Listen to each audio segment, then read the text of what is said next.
સાબરમતી નદી ગાંડીતુર બનતા હજારો હેક્ટર જમીન પાણીમાં ગરકાવ, સપ્તેશ્વર મહાદેવ મંદિર ડૂબ્યું। જ્યાં જ્યાં નજર કરો ત્યાં ત્યાં પાણી જ પાણી। ઉપરવાસમાં વરસાદે જળબંબાકારની સ્થિતિ સર્જ્યા બાદ સાબરમતી નદીએ ખુખાર રૂપ ધારણ કર્યું। આકાશમાંથી એવું હેત વરસ્યું કે સાબરમતી નદી ફૂફાડા મારવા લાગી। નદીમાં ઉપરવાસમાંથી 1 લાખ ક્યુસેકથી પણ વધુ પાણી છોડવામાં આવતા નદીએ રૌદ્ર સ્વરૂપ ધારણ કર્યું। નદીનો પ્રચંડ પ્રવાહ કોઈ દરિયાના તોફાની મોજાથી ઓછો ન હતો। જાણે નદી તોફાને ચડી હોય તેમ ખળખળ વહેતી નજરે પડી રહી છે। હજારો હેક્ટર જમીનમાં નદીનું પાણી ઘૂસી ગયું। નદી બે કાંઠે વહેતા કેટલાક નીચાણવાળા વિસ્તારોમાં પાણી ભરાઈ ગયા। હવે સાબરકાંઠાની ઈડરના સપ્તેશ્વર મંદિર નજીક સાબરમતી નદીનું ખૂંખાર રૂપ જુઓ। ઉપરવાસમાંથી પાણી છોડવામાં આવતા ઈડરથી પસાર થતી સાબરમતી નદીનું પાણી દિવસે ને દિવસે વધી રહ્યું છે। ઈડરના પ્રસિદ્ધ યાત્રાધામ સપ્તેશ્વર મહાદેવ મંદિરને પાણી અભિષેક કરતા હોય તેવો નજારો જોવા મળ્યો। નદીનું જળસ્તર એવું વધ્યું કે 2 દિવસમાં તો પાણી મંદિરની ઉપર પહોંચી ગયું। મંદિરની ફરતે પાણી ફરી વળ્યું। મંદિરના પગથિયા પણ પાણીમાં ડૂબી ગયા। સપ્તેશ્વર મંદિર વિસ્તારમાં પણ પાણી ભરાયા, જેથી ભક્તો અને પ્રવાસીઓને નદી કાંઠાથી દૂર રહેવા અપીલ કરાઈ। હવે બનાસકાંઠાની બનાસ નદીના હાલ પણ જોઈ લો। ઉપરવાસમાં ભારે વરસાદના પગલે બનાસ નદી બે કાંઠે વહેતી થઈ। અમીરગઢ અને ઇકબાલગઢ નજીક બનાસ નદીનું રૌદ્ર સ્વરૂપ જોવા મળ્યું। પહેલીવાર બનાસ નદીમાં પૂર આવતા કાંઠા વિસ્તારના ખેડૂતોમાં ખુશી જોવા મળી।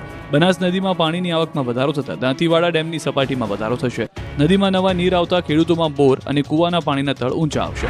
બીજી તરફ મોડાસા પંથકના ઉપરવાસમાં વરસાદને પગલે માજમ ડેમમાં પાણીની પુષ્કળ આવક થઈ, જેના પગલે ડેમના 3 દરવાજા ખોલાયા। ડેમમાંથી 3000 ક્યુસેક પાણી છોડાયું। માજમ નદીમાં પાણી છોડાતા વોલવા, સબલપુર, ગરુડી, બાજકોટ સહિત 13 ગામોને એલર્ટ કરાયા। આ તરફ રંગોના રંગમાં રંગાયા કડાણા ડેમ। ઉપરવાસમાં ભારે વરસાદના પગલે કડાણા ડેમમાં પાણીની આવક વધતા મહીસાગરના કડાણા ડેમના દરવાજા ખોલવામાં આવ્યા। રાત્રે ડેમના દરવાજા પર રંગબેરંગી લાઇટો કરવામાં આવતા અદ્ભુત દ્રશ્યો સર્જાયા। કડાણા ડેમમાં સતત પાણીની આવકને લઈને 11 ગેટ 6 ફૂટ ખોલી 1 લાખ ક્યુસેક પાણી મહીસાગર નદીમાં છોડવામાં આવ્યું। પાછળ જમજીર ધોધનું ખુખાર પાણી અને આગળ રીલ્સ માટે ઘેલી 3 પાપાની પરીઓ જીવના જોખમે રીલ્સ બનાવી રહી છે। જમજીર ધોધ પર પ્રવેશબંધી હોવા છતાં હુકમનો ઉલાળ્યો કરીને અમદાવાદની ઇન્ફ્લુએન્સર પૂજા પ્રજાપતિ સહિત 3 યુવતીઓ ધોધ નજીક પહોંચી ગઈ। જીવની પરવા કર્યા વગર આ ધોધ પર યુવતીઓ મોબાઈલમાં એટલી વ્યસ્ત જોવા મળી કે પાણીની એને કોઈ પડી ન હતી। સુરત પર ફરી પૂરનો ખતરો, તાપી નદી પર આવેલો વિઝર કોઝવેનો જુઓ ખૂંખાર નજારો। દક્ષિણ ગુજરાતમાં ભારે વરસાદના પગલે સુરતની તાપી નદી ખૂંખાર બનીને વહી રહી છે। સુરતની તાપી નદીમાં 1 લાખ ક્યુસેક કરતાં વધુ પાણીની આવક થઈ છે। ઉપરવાસમાં ભારે વરસાદને લઈ ઉકાઈ ડેમમાંથી તાપી નદીમાં પાણી છોડવામાં આવ્યું છે, જેના પગલે તાપી નદીમાં સતત પાણીનું લેવલ વધી રહ્યું છે। નદી તોફાની બનીને વહી રહી છે। સુરત તાપી નદી પર આવેલો વિયર કોઝવેનો લો લેવલ બ્રિજ પાણીમાં ગરકાવ થઈ ગયો છે। વિયર કોઝવે ભયજનક સપાટી 7 મીટર છે અને હાલ 7.90 મીટર ઉપરથી પાણી વહી રહ્યું છે।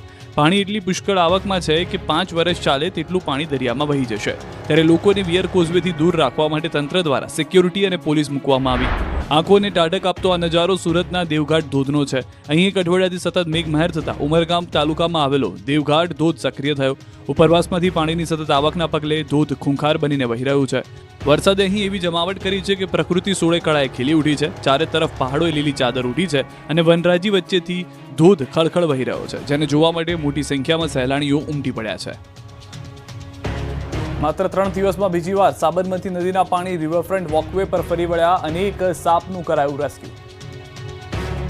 માત્ર 3 દિવસમાં જ ફરી એકવાર અમદાવાદનો રિવરફ્રન્ટ વોકવે પર સાબરમતી નદીના પાણી ફરી વળ્યા। રવિવાર જેવા દ્રશ્યો મંગળવારે પણ જોવા મળ્યા।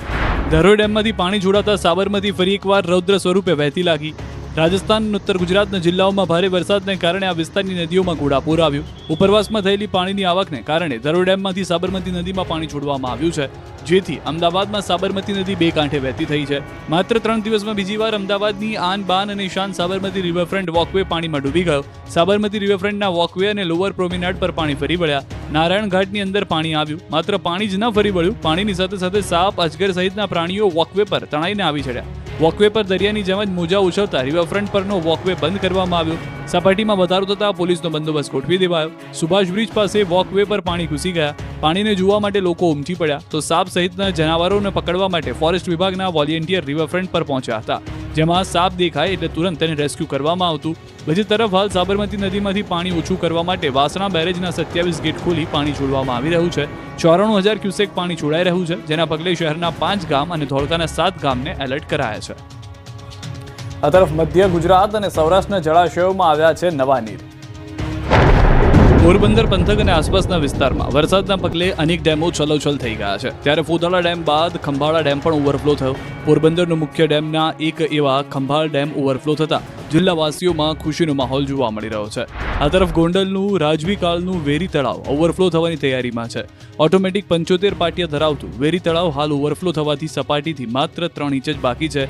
વેરી તળાવના ઉપરવાસમાં કોટડા સાંગાણી પંથક તેમજ શેમળા, પાંચિયાવદર સહિતના ગામોમાં વરસાદ પડતા તળાવમાં વિપુલ પ્રમાણમાં પાણીની આવક નોંધાઈ.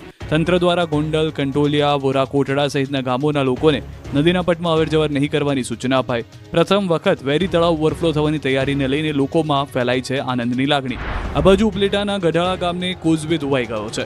ઉપલેટા પાસે આવેલ મોજ નદી પરનો ડેમ ઓવરફ્લો થયો, જેના કારણે કોઝવે ધોવાયો. કોઝવે ધોવાતા 10 ગામના લોકોને 10 થી 12 કિલોમીટર ફરીને જવું પડે છે. આ તરફ જાલોદ તાલુકાનો માછણનાળ જળાશય ઓવરફ્લો થયો. માછણનાળા જળાશય ખાતે 24 કલાકમાં 10.63% પાણીની આવક થઈ. માછણનાળા જળાશય ખાતે ગતરોજ 90.63% પાણીનો સંગ્રહ થયો હતો અને આજે 100% પાણીનો સંગ્રહ થતાં ડેમ ઓવરફ્લો થયો, જેથી જાલોદ તાલુકાની સિંચાઈની સમસ્યા હળવી થશે. તો ડેમ ઓવરફ્લો થતાં નીચાણવાળા 7 ગામોને એલર્ટ કરાયા છે. ખેડાના જિલ્લામાંથી પસાર થતી